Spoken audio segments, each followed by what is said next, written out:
Section 4. You will hear a lecturer's introduction to a geography module.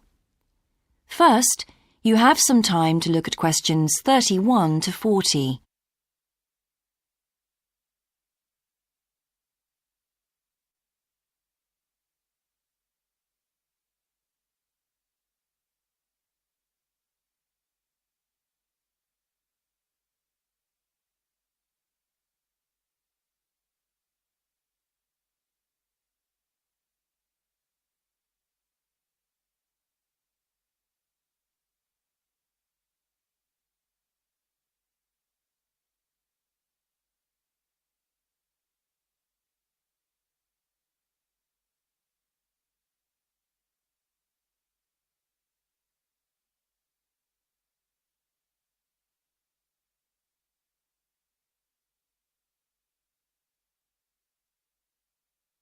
Now listen carefully and answer questions 31 to 40.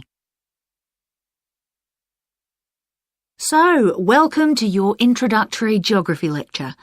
We'll begin with some basics. Firstly, what do we learn by studying geography?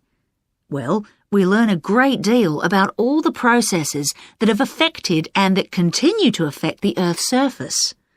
But we learn far more than that, because studying geography also informs us about the different kinds of relationships that develop between a particular environment and the people that live there. Okay, we like to think of geography as having two main branches. There's the study of the nature of our planet, its physical features, what it actually looks like, and then there's the study of the ways in which we choose to live and of the impact of those on our planet. Our current use of carbon fuels is a good example of that. But there are more specific study areas to consider too, and we'll be looking at each of these in turn throughout the semester.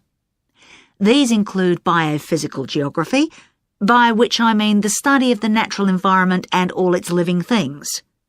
Then there's topography. That looks at the shapes of the land and oceans. There's the study of political geography, and social geography too, of course, which is the study of communities of people. We have economic geography, in which we examine all kinds of resources and their use, agriculture, for example. Next comes historical geography, the understanding of how people and their environments and the ways they interact have changed over a period of time. And urban geography, an aspect I'm particularly interested in, which takes as its focus the location of cities, the services that those cities provide, and migration of people to and from such cities. And lastly, we have cartography. That's the art and science of map making. You'll be doing a lot of that. So, to summarise before we continue, we now have our key answer. Studying this subject is important because without geographical knowledge, we would know very little about our surroundings and we wouldn't be able to identify all the problems that relate to them. So, by definition, we wouldn't be in an informed position to work out how to solve any of them.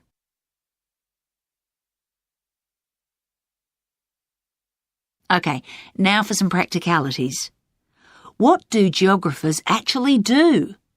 Well, we collect data to begin with.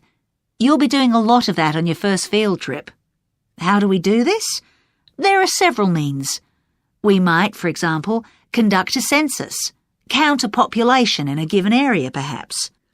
We also need images of the Earth's surface which we can produce by means of computer generation technology or with the help of satellite relays.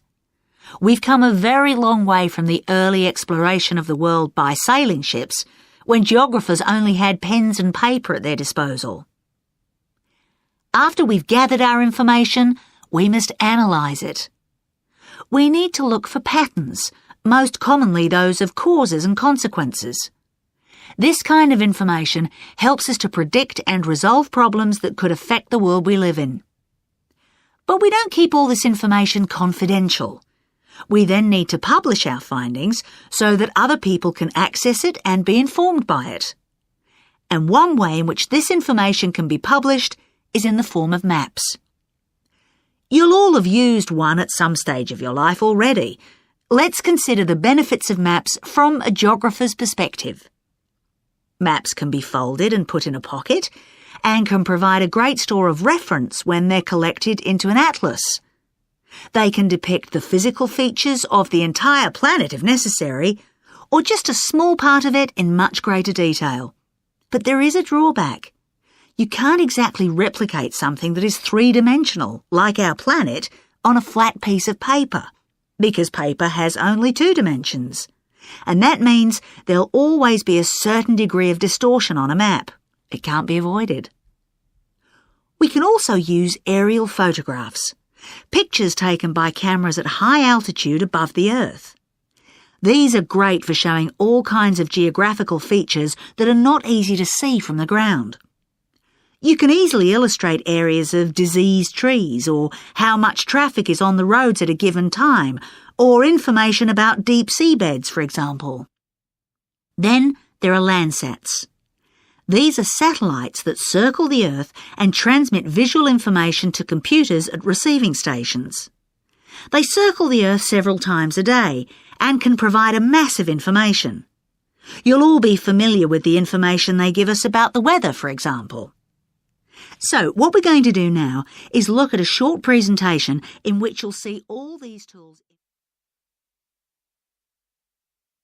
That is the end of section 4. You now have half a minute to check your answers.